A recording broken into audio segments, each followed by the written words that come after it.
Superman was an absolutely phenomenal movie. I already made a whole video talking about how it was going to be amazing, and I was right. Perfect shots, perfect actors, perfect fight scenes, perfect writing, and of course, this Superman is strong.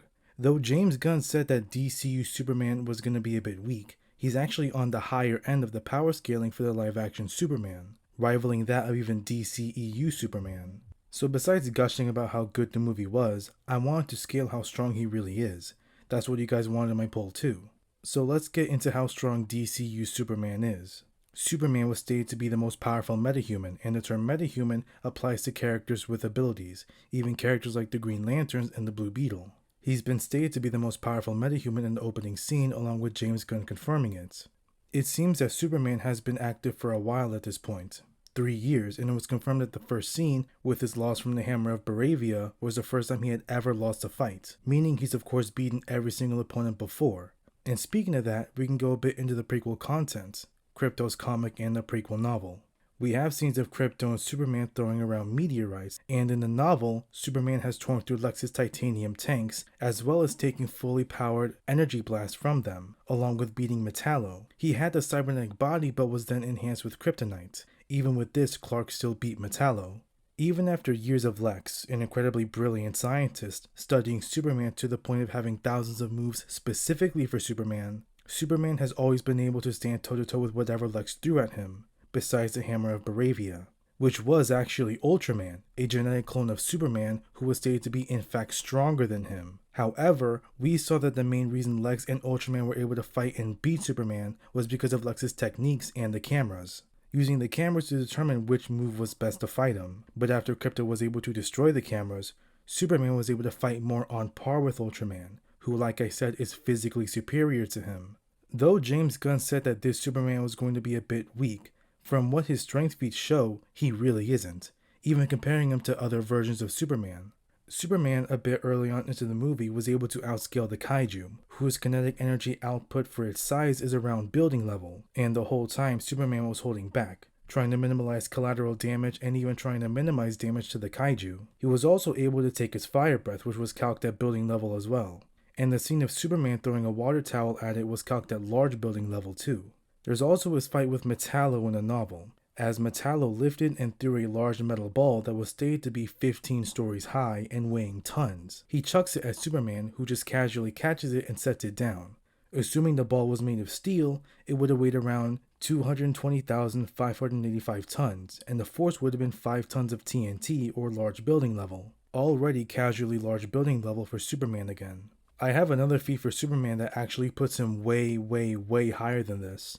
So, Superman was taken to the pocket dimension and stored with Metamorpho, a metahuman with the ability to control the elements, and he created kryptonite to keep Superman weakened. Later on, he wanted to strengthen Superman up and was able to create a mini-sun to power him. For a deuterium tritium to happen on Earth, it would need to reach 100 million degrees Kelvin, and with this being calculated to 236 tons of TNT, or large country level. So, Superman is without a doubt the strongest metahuman in the DCU as of currently, confirmed multiple times, by the intro, by James Gunn, and this power scaling is connected to the continuity of the DCU, which is a bit complex. Creature Commandos is connected to the DCEU, which is also canon to the DCU, such as Rick Flag Sr. being the dad of Rick Flag Jr., who was killed in Suicide Squad that is canon to the DCEU, but it's confirmed that Creature Commandos and Blue Beetle are canon to the DCU. Especially with the fact that Blue Beetle is getting an animated show that is obviously connected to the DCU.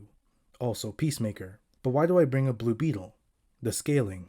I could do a whole video on how strong Blue Beetle is. Superman being described as the strongest hero in the DCU multiple times confirms that he is indeed stronger than Jaime, who wears the scarab Kaji Da. And in the intro to Blue Beetle, you can see the scarab on his journey to Earth. And in his journey to Earth, it clashes with the Green Lantern ring.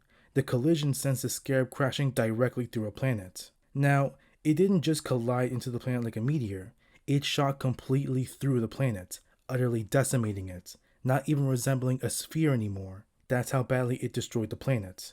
To the point where it's not even planet level anymore, it's between large planet to brown dwarf star level. On the low end, if this planet was perhaps the size of Mars, the force would have been calculated at around 2 Rana tons of TNT, which is large planet level. If the planet was the size of Earth, its calculations would put it at around 67 ronatons of TNT, brown dwarf star level. Sure, you may question how you can get such a high scaling on a planet that's probably a small planet or a normal sized one, but keep in mind, this scarab completely decimated this planet. It didn't fracture it or knock it off its orbit. This planet is done for. This is a strength feat and durability feat for the lantern ring, since it had enough force to knock the scarab off its course and smash through the planet. And with this scaling, Superman at a low ball will be around large planet level upscaling this feat, and at a high ball, dwarf star level. I also want to talk about him escaping the black hole. He was still weakened at this point, and no assistance could have pulled him out of the black hole's gravitational pull. Only he could have done it with his super breath. There are calcs that seem a bit weird to me, like how people say he wasn't close enough to the black hole's orbit, but to be honest, he looked pretty close to it to me. But besides that, many people scale this feat from Omni-Man's feat, of him pulling a ship out of a black hole's pull. Usually Omni-Man's calc will pull around mountain level ranges, meaning that Superman's freeze breath when he was weakened would casually pull in at around mountain level, and of course much higher back at full strength. For his speed, Superman's already got speeds of at least being massively hypersonic. During his fight with Ultraman, he was able to dodge and block his laser beam 2 separate times, which should most likely put him at relativistic speeds. But a higher scaling is outscaling his cousin Supergirl. So Kryptonians get powered up by the yellow sun, but depowered to a human level by a red sun. So that means Kryptonians under a yellow sun can't be affected by things like alcohol, meaning they can't get drunk. So Kara flew all the way to the planet that has a red sun to be able to do it. And she was flying back while drunk, and apparently being drunk will last about 6 hours, with the closest red sun we have being Proxima Centauri, being 4.24 light years from Earth. Assuming it took 6 hours for Kara to fly from this red sun to Earth, she would be traveling around 6,000 times faster than light. And of course with this scaling, Clark would have scaled this too, putting him around massively faster than light speeds. For durability, at the beginning of the film, when Superman was beaten so badly during his fight with the Hammer of Baravia, he went from Metropolis to Antarctica, and the journey there was about 3 minutes. I doubt he flew all the way there too, so assuming he was punched all the way to Antarctica, his journey would have been massively hypersonic in speed, and he crash landed there. This force would have equated to around 59 tons of TNT or city block level. Also keep in mind that it was stated 3 hours ago Superman was attacked by the Hammer. That means he fought with the Hammer, who is literally just Superman, who has been stated to be stronger than Clark. And the suit also empowers him as well. So for 3 hours he was fighting his clone, who was possibly multiple times stronger. Fighting on par with this clone would have been a whole other feat itself. Even if he was getting ragdolled the whole fight, then that's another durability feat for being able to at least survive it for 3 hours. And then he had the city block level impact right after. There's his feat of surviving the anti-proton river while weakened. An antiproton is the antiparticle of a normal proton. When both of these particles combine, they destroy each other with a huge explosion of energy. 1 gram of antiprotons combining with 1 gram of regular protons will result in an explosion comparable to the atomic bomb that dropped on Hiroshima. Clark, while he was weakened, was almost completely submerged in this river. So with the comparison that 1 gram of protons combining with 1 gram of antiprotons being city level, and comparing it to David Corenswat's rate in grams, which is 18 kilograms or 18,000 grams, then we can assume that we'll have a rate of an 18,000 times multiplier, meaning that if a city level explosion happens at 1 gram and you submerge an 18,000 gram person in this river, then this would have yielded 18,000 times the explosion of the atomic bomb dropped on Hiroshima.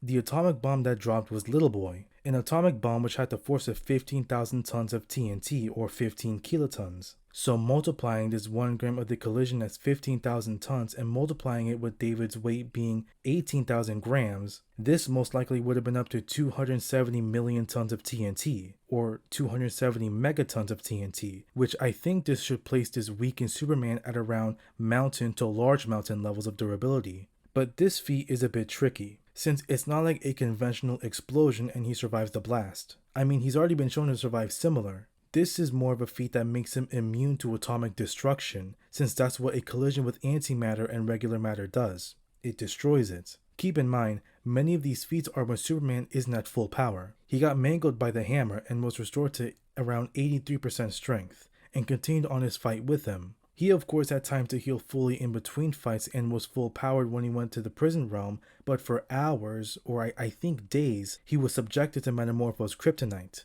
After Metamorpho empowered him with an artificial sun, Superman still wasn't even full powered, and he had many of these durability and strength feats too. Of course, he was full powered in his second fight with Ultraman and Engineer, but this is a Superman who is still insanely strong even when he's weakened. So he's got some pretty good metas. For strength and durability, lowballing him puts him around city to mountain level to even country level with Metamorpho's artificial sun, since he's performed those level feats when he was weakened. Highballing him, he's gotta be around large planet level to brown dwarf star level. This Blue Beetle is canon to the DCU, and one-shotting a planet like that, as well as Superman upscaling both the Scarab and the Green Lantern ring that knocked it off its course into that planet and utterly decimating it. Yeah, he's definitely up to brown dwarf star level. For speed, at a low ball, he's got massively hypersonic to relativistic, and at a high ball, massively faster than light, upscaling him from Supergirl and the Scarab's travel speed. And you can also make the argument that Clark's travel speed is the same as his fighting speed, since Superman fights all the time when he's flying, and you need to be able to react when you're flying at such high speeds so you don't crash into anything. Even more impressive, he's fought Ultraman multiple times. So if Clark at a low ball was around mountain level to country level and massively hypersonic to relativistic, that means Ultraman upscales that. It's not confirmed how much stronger, at least I don't know where, but still higher than Clark. If Clark is around dwarf star level and massively faster than light plus, that means so is Ultraman, even higher. And Superman was still able to consistently tag and fight him, even with Lex's input. He's actually got some crazy good metas that can stack up against other pretty strong characters. He even does scale to DCEU Superman too. So we got a Superman who's perfectly written and he's insanely strong too. This movie just keeps getting better and better for me. I did use some calcs from other people and websites like Versus Battle Wiki, so I'll leave a link in the description for them. I'm also making my next Monsterverse video, which should be resulted as Hedorah being the winning vote. So soon I'll be uploading the how I would fit Hedorah into the Monsterverse video. I'll keep interacting with you guys in the community section more since I do like talking with you guys and you guys really do like my Monsterverse videos. And because I'm basically a multi-niche channel all about fiction, I'll keep posting polls asking which type of video you guys want me to make too. Thanks for watching. Join my Patreon to support the channel. I've got the links to my socials in the description. Please be kind to yourselves and each other. Thanks for watching.